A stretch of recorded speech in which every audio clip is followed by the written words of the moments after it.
अस्सलाम वालेकुम। कहानी को आखिर तक पूरा सुनिएगा और अगर आप चैनल पर नए हैं तो सब्सक्राइब ज़रूर कीजिएगा। घर का राशन ख़त्म होने को है, कल भी दोनों खाली हाथ घर लौटे हैं। ये कहकर कोई काम धंधा नहीं चल रहा। अल्लाह खैर ही करे अब तो, वरना जिस किस्म के हालात चल रहे हैं मुझे तो लगता है जल्दी हमें लोगों के सामने हाथ फैलाने होंगे। नजमा भाभी दाल में कंकड़ चुनते हुए मुसलसल बोले जा रही थी। अरे भाभी, ये तो अल्लाह का शुक्र अदा करें कि घर अपना है।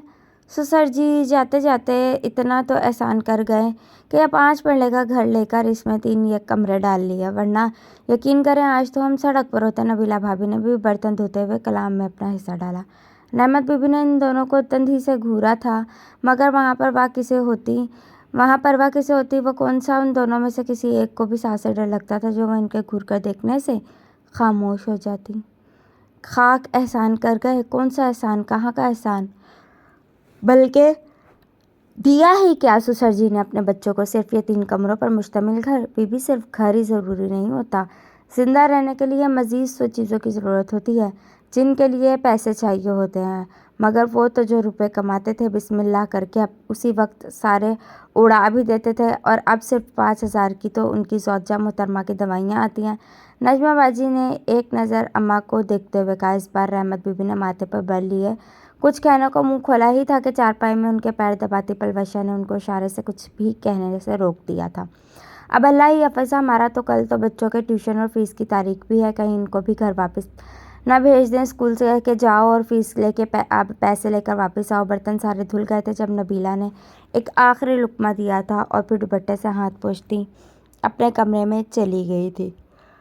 गुस्से से सर झटकते हुए नजमा ने भी दाल की प्लेट हाथ में उठाई थी और किचन की जानिब बढ़ गई थी। अम्मा, मैं सोच रही हूँ कोई नौकरी शुरू कर लूँ, मैं भी कम से कम आपकी दवाइयों की पैसे तो दे सकूँ, वरना भाभी का रवैया तो दिन ब दिन बिगड़ता जा रहा है। आसमान को घूरते हुए पलवशा ने खोए खोए से लहजे में कहा। नहीं, तुम क्यों नौकरी करोगी? औरत को अल्लाह ने पर्दे में और घर पर रहने का हुक्म दिया है, और कमाने के लिए 2-2 मर्द है ना घर पर। तुम्हें कहीं भी जाने की ज़रूरत नहीं है, और खूब जानती हो रियाज और फयाज दोनों अपनी बीवियों को अच्छे खासे पैसे देते हैं। अब देखना, कल स्कूल ट्यूशन की फ़ीसों के पैसे भी निकाल आएंगे और राशन के भी। मगर मेरी दोनों बहुओं के पेट में दर्द सिर्फ इन 5,000 रुपयों की वजह से होता है जो मेरे अपने बेटे मुझे देते हैं। अरे गज़ब खुदा का, आजकल की औरतों को हो क्या गया है? क्या एक इंसान अपनी माँ को भी पैसे नहीं दे सकता? यकीनन इस माँ को पैसे जिसने उसे 9 महीने अपनी कोख में पाला। मैंने तो कभी इनकी किसी भी बात पर एतराज़ नहीं उठाया, मगर मेरे बेटों की मुझसे मोहब्बत ही इन दोनों को कांटे की तरह चुभती है। और तुम्हें कोई ज़रूरत नहीं है कहीं भी नौकरी करने की, आराम से घर में रहो। मुकम्मल कर चुकी थी और बीए मुकम्मल कर चुकी थी और रिश्ते भी बहुत अच्छे अच्छे आ रहे थे। अल्लाह का शुक्र है इसी साल कोई मुनासिब रिश्ता देखकर तुम्हारी जिम्मेदारी भी पूरी कर लूँगी इंशाअल्लाह। और वापस चारपाई में लेटते हुए आंखों पर बाजू रख दिया। अम्मा, वो तो सब तो ठीक है, मगर मैं खुद भी घर पर रह रहकर और यही ताने सुन सुनकर तंग आ चुकी हूँ। घर से बाहर जाऊँगी तो ज़रा ध्यान बढ़ जाएगा मेरा, दिमाग तो को भी सुकून मिलेगा। अब की बार उसकी बात किसी हद तक अम्मा जी को भी दुरुस्त लगी कि इन दोनों की बहुओं की उनकी बेटी को और साथ ही साथ उनको भी ताने देने का कोई मौका हाथ से नहीं जाने देती थी। अच्छा चलो ठीक है, मगर मेरा आखिरी फैसला नहीं है। तुम्हारे भाई आएंगे तो इनसे भी बात कर लेना, फिर होगा वही जो वो इन दोनों चाहेंगे। अम्मा जी ने जवाब दिया था, जिस पर परवशा मुस्कुराते हुए इस बात में सर हिलाया था क्योंकि वह जानती थी कि अम्मा जी खुद मान गई है तो अब वो लाजमी अपने बेटों को भी मना ही लेंगी। अरे अब क्या घर की औरतें कमाने निकलेंगी? ना बाबा ना, रियाज इसको फ़ौरन इनकार कर दें। आजकल हालात बड़े ख़राब है, शादी की उम्र है इसकी, और तो इससे शादी कौन करेगा? फिर वो सब रात के खाने के लिए बैठे थे। रियाज और फयाज भी दोनों दुकान से आ चुके थे जबकि पलवशा ने नौकरी की बात की थी, और उसकी बात करने की कुछ देर बाद ही दोनों भाभी ने एतराज़ात के पहाड़ उठा दिए थे। हाँ रियाज भाई, बड़ी भाभी ठीक कह रही हैं, आजकल के दौर में लड़के लड़कियों का कोई भरोसा नहीं। उसकी नौकरी की इजाज़त देकर अपने पैर पर खुद पलड़े मारने वाला हिसाब होगा। अब छोटी भाभी ने भी खाने से हाथ रोककर नजमा भाभी का साथ देना ज़रूरी समझा था, जबकि रियाज और फयाज दोनों तसल्ली और सुकून के साथ खाना खा रहे थे। आप दोनों हम बहन भाई के मामलात में ना बोलें तो बेहतर है, हम अच्छे से जानते हैं कि क्या फ़ैसला करना है और क्या नहीं, रियाज ने सख्त लहजे में बीवी और भाभी से कहा था, जिन्होंने गुस्से से लब खींच ली है। क्या हुआ गुड़िया बेटा, कुछ चाहिए तो भाइयों को बोलो, हम किस लिए हैं, ला कर देंगे सब कुछ, या किसी तुमसे अगर किसी ने कुछ कहा है तो हमें बताओ। रियाज भाई ने उसके मुरझाए चेहरे को देखते हुए कहा। नहीं, मुझे कुछ नहीं चाहिए और ना ही किसी ने कुछ कहा है। भाई, मैं कुछ गलत नहीं करने जा रही और नौकरी करना कोई बुरी बात तो नहीं। आजकल तो हर शोबे में औरतें मर्दों के शाना बशाना खड़ी हैं। इसमें मैं घर में तंग पड़ जाती हूँ। यहाँ वैसे भी फारिग पड़े रहने से बेहतर है मैं कुछ छोटी मोटी नौकरी कर लूँ। मेरा ध्यान भी लग जाएगा और फिर चंद पैसे भी हाथ में आएंगे। दोनों भाभीियों की बातों को अक्सर नज़रअंदाज करते हुए पलवशा ने अपनी उम्मीद भरी नज़रों से दोनों भाइयों को देखते हुए कहा था, अगर घर में फारिग बैठ बैठ कर थक गई हो तो हमारा हाथ ही बटा दिया करो कामों में। सारा दिन सोई पड़ी रहती हो, ऐसे में बोर तो होगी ना। घर पर नजमा भाभी ने दिल की भड़ास निकाली। बस भी कर दो, कितना झूठ बोलोगी। मजीद नजमा काम करती तो है मेरी बेटी तो, और तुम लोगों के उठने से पहले पहले ये कपड़े धोकर फारिग हो चुकी थी। अम्मा ने हिसाब बराबर किया था। आप दोनों प्लीज़ बाद में बहस कर लेना, अभी मुझे इससे बात करने दे। रियाज ने सख्त लहजे में अम्मा जी और अपनी बीवी को दोनों को तनबीह की थी। वैसे बात गलत तो नहीं है, इतनी मेहनत से पैसे जमा करके इसको बीए करवाया है। अब अगर ये अपनी इस डिग्री को इस्तेमाल में लाना चाहती है तो मैं इसमें कौन सी बुरी बात है। क्यों अम्मा, आप राज़ी हैं मेरी बात से? बात मुकम्मल करते हुए रियाज ने अम्मा जी से तायद की चाहिए थी। अपनी तरफ से तो मैं इसे सुबह ही इजाज़त दे चुकी थी। बस मैंने कहा था रात को भाइयों से भी पूछ लेना, हाथ भी फैसला उनका ही होगा। अब तुमने भी इजाज़त दे दी है तो ठीक है, कर ले नौकरी। माजी ने लस्सी का गिलास उठाते हुए जवाब दिया। जी। नजमा और नबीला भाभी दोनों के माथे पर बल नमूदार हुए थे। जी फयाज साहब, आपकी क्या राय है? रियाज जो कि सबसे बड़ा था उसने छोटे भाई फयाज से भी पूछा था। भाईजान, आपका फैसला सर आंखों पर, जैसा आपको बेहतर लगे। ये कहते हुए फयाज ने भी इजाज़त दे दी। हमारी राय तो किसी की नज़र में कोई अहमियत ही नहीं थी। सालन की प्लेट को गुस्से से धकेलते हुए नजमा भाभी ने ऊंची आवाज़ में कहा था और कमरे से निकलती चली गई थी।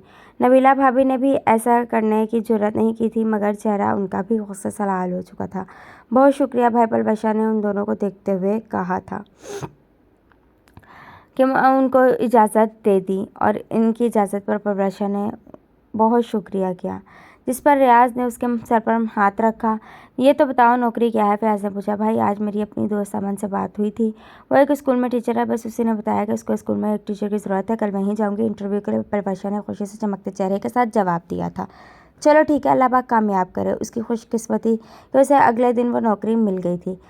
वह अपनी गली से 2 गलियां आगे वह एक प्राइवेट स्कूल था जिसमें इंग्लिश, उर्दू और माशरती अलूम की टीचर की ज़रूरत थी। बिलाशुबा वह इस नौकरी के लिए बिल्कुल मौजूद थी, क्योंकि वह पहले भी अपनी पढ़ाई के साथ साथ घर में बच्चों को ट्यूशन पढ़ा चुकी थी, जिसकी वजह से उसे बच्चों को पढ़ाने का काफ़ी तजर्बा हो चुका था। और अब वो अपने अच्छे अखलाक की वजह से तमाम क्लासेस में बच्चों की पसंदीदा टीचर भी बन चुकी थी। स्कूल जाते हुए वाकई वो तमाम परेशानियों से आज़ाद हो चुकी थी। उसने अपने आप को मुकम्मल बच्चों के साथ मसरूफ़ कर लिया था। यह उसका तीसरा महीना था जब अचानक ही कभी भी किसी भी वक्त उसके पेट में दर्द की शदीद लहरें उठती। पहले तो फिर भी पेन किलर के इस्तेमाल से दर्द काबू में आ जाता था, मगर अब तो आहिस्ता आहिस्ता वह दर्द बर्दाश्त से बाहर होता जा रहा था। आज भी वह दर्द की शिद्दत से तड़पती स्कूल से जल्दी छुट्टी लेकर आ गई थी। अम्मा को वो सही बात बताकर परेशान नहीं करना चाहती थी, इसीलिए उसने इनसे सिर्फ यही कहा था कि मेरे सर में दर्द हो रहा था, तो बस जल्दी छुट्टी लेकर आ गई आराम की गर्ज से। मगर अब कमरे में आते ही दर्द की शिद्दत से उसके चेहरे का रंग भी बदल कर पीला पड़ चुका था। पेट पर दोनों हाथ रखे वह दर्द जब्त करने की कोशिश कर रही थी, जबकि अचानक से कुछ चौंक सी गई थी और हैरानी के आलम में उसने अपने पेट को देखा था जो बहुत फूला हुआ था। उसे की आंखें हैरत से परेशान थी, क्योंकि वो तो एक स्लिम स्मार्ट सी दिखने वाली लड़की थी, मगर अब अचानक पेट का इस तरह से फूल जाना उसे परेशानी में डाल गया था। हालांकि वह कुछ दिनों से इस बात को महसूस कर रही थी कि उसका पेट फूलता जा रहा है, मगर उसने यही सोचा कि शायद स्टाफ रूम में बाकी टीचर्स के साथ बैठकर गपशप के दौरान मामूल से ज़्यादा खाना खाने का नतीजा। मगर अब वक्त को खुद को गौर से देखना उसे परेशानी में डाल गया। क्या करूं, अम्मा को बताऊं? उसने परेशानी से कहा। नहीं नहीं, पहले ही भाई की कमाई में से मुश्किल उनकी दवाइयों का खर्च पूरा होता है। मैं भी उन्हें तकलीफ़ का बताऊंगी तो अम्मा तो और परेशान हो जाएगी। उसने सर को दोनों हाथों में थामते हुए सोचा था, मगर इस दर्द की शिद्दत से जहन बिल्कुल माऊफ हो रहा था। इस वक्त वह कुछ देर भी सोचने समझने से कासिर थी। मज़ीद उस दर्द और सोचों से छुटकारा पाने के लिए उसे नींद की एक गोली पानी के साथ हलक में डाल ली। सोचों के समंदर में गर्क उसे पता ही नहीं चला कि कब उसकी आँख लग चुकी थी। यह उस पर आने वाली क़यामत का एक छोटा सा इशारा था, जो आगे जाकर उसे उसकी ज़िंदगी, यहाँ तक कि उसका सब कुछ छीनने वाला था। दिन गुजरने के साथ साथ जहाँ उसके पेट में उठने वाली दर्द की लहरों में इजाफा होता जा रहा था, वही उसका पेट भी इस हद तक बढ़ चुका था कि अब हर एक उसे शक की निगाहों से देखने लगा था। खैर तो खैर, अब तो अपनी सगी माँ और दोनों भाई भी उसे शक से देखने लगे थे। आज भी दर्द की शिद्दत से वो पढ़ाने नहीं गई थी। सुबह नाश्ता करते ही एक पेन किलर लेने के बाद वो अपने कमरे में बंद थी, जबकि उसकी कानों से नजमा भाभी की आवाज़ टकराई थी। कहा भी था कि मत करने दो इसे नौकरी, हालात ख़राब है, जवान जहान लड़की का, मगर तुम लोग कहाँ मेरी बात मानने वाले थे। अब भुगतो और पालते रहो इस खलीस लड़की के साथ साथ इसकी नाजायज़ औलाद को भी। नजमा भाभी को तो मौका मिल गया था। रियाज और फयाज दोनों भी काम वाम छोड़े शदीद गुस्से से अंगारा आंखें लिए बाहर सहन में मौजूद थे, जबकि अम्मा भी दोनों हाथों में सरगराए खामोश बैठी थी। जब भाभी, यहाँ हमारी सुनता ही कौन है, हमारी बात ना मानने का नतीजा है। घर से बाहर निकल कर देखें, सब हम पर थू थू कर रहे हैं। सामने वाली रुबीना बची कल छत पर सब औरतों को मिर्च मसाला लगाकर बता रही थी कि परवरिश उम्मीद से है, जबकि शादी को दरकिनारा अभी निकाह भी नहीं हुआ। भाई मुझे तो इतनी शर्मिंदगी हुई कि कुछ भी कहे बगैर मैं उनकी नज़रों से बचकर नीचे आ गई। अब तो घर से बाहर भी जाते हुए शर्म आती है हमें भी। नबीला भी इन दोनों भाइयों को मज़ीद गुस्सा दिलाते हुए बोली थी, तुम्हें क्यों शर्म आ रही थी भाई? शर्म तो इस जलील औरत को आनी चाहिए थी जो इतना बड़ा कारनामा सर अंजाम देने के बाद भी अब तक कमरे में पड़ी आराम फरमा रही है। नजमा भाभी ने जवाब दिया, अस्सलाम वालेकुम। इससे पहले एक अधेड़ उम्र औरत सलाम करती घर के अंदर दाखिल हुई थी। वालेकुम अस्सलाम आंटी, आइए, कैसे आना हुआ आपका? नजमा ने फ़ौरन हाथ में पकड़ा झाड़ू ज़मीन पर फेंका था। उनसे गले मिलने को उठी थी। अरे ये मैं पूरे मोहल्ले से क्या सुनती आ रही हूँ पलवशा के बारे में, क्या वो सच है?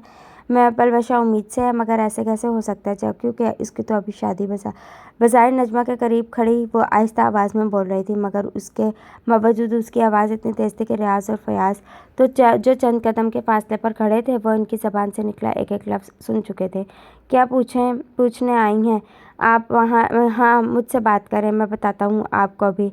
रियाज जो बात को काट खाने को दौड़ा था, बर वक्त ही फयाज, दफ़ा हो जाओ मनूस मारो, एक तो बुरे काम करो, गुनाह के काम करो, ऊपर से दूसरों को ही मारने दौड़ते हो।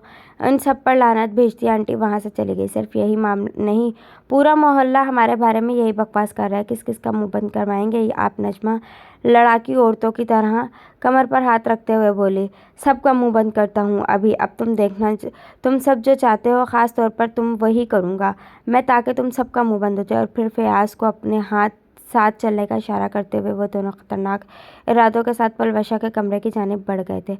रुको फयाज, रियाज, कहाँ जा रहे हो तुम दोनों? क्या करने जा रहे हो? हाथ मत लगाना उसे, अम्मा होश में आते ही उनके पीछे जाते हुए चिल्लाई थी। डर के मारे पीला जर्द चेहरा लिए नबीला भी एक नज़र नजमा को देखती उसी जानिब भागी थी जहाँ अब वो दोनों भाई अपने बहन के कमरे की तरफ भाग रहे थे। भाई मुझे बहुत तकलीफ़ हो रही है, मुझे डॉक्टर के पास ले जाओ। रियाज और फयाज को अपने सामने मौजूद पाते ही पलवशा बिना उनके तेवर देखते नकाहत ज़दा आवाज़ में धीरे से बोली थी, तकलीफ़ जलील औरत, तकलीफ़ तुम्हें इस वक्त नहीं हुई जब ये गुनाह कर रही थी, तकलीफ़ तुम्हें उस वक्त नहीं हुई जब अपने साथ साथ अपने भाइयों की इज्जत का जनाजा निकाल रही थी, मगर अब तुम्हें तकलीफ़। और ये बताओ किसका गुनाह अपने अंदर पाल रही हो तुम? बताओ हमें, रियाज ने कहा। उसके मुंह पर थप्पड़ों और मुक्कों की बारिश कर दी थी, जो पहले ही दर्द से की शिद्दत से बेहोश होने की थी। बताओ किसके साथ मुंह काला करके आई हो? कौन है वो शख्स? बताओ वरना जान से मार देंगे तुम्हें। फयाज ने उनके सर और कमर पर मुक्कों के वार किए थे, जिसके बायस वह कमज़ोर जान अब एक तरफ को ढलक कर तकरीबन बेहोश होने को थी। उसके नाक से बहता खून एक लकीर की सूरत में उसके गिरेबान को भिगो चुका था।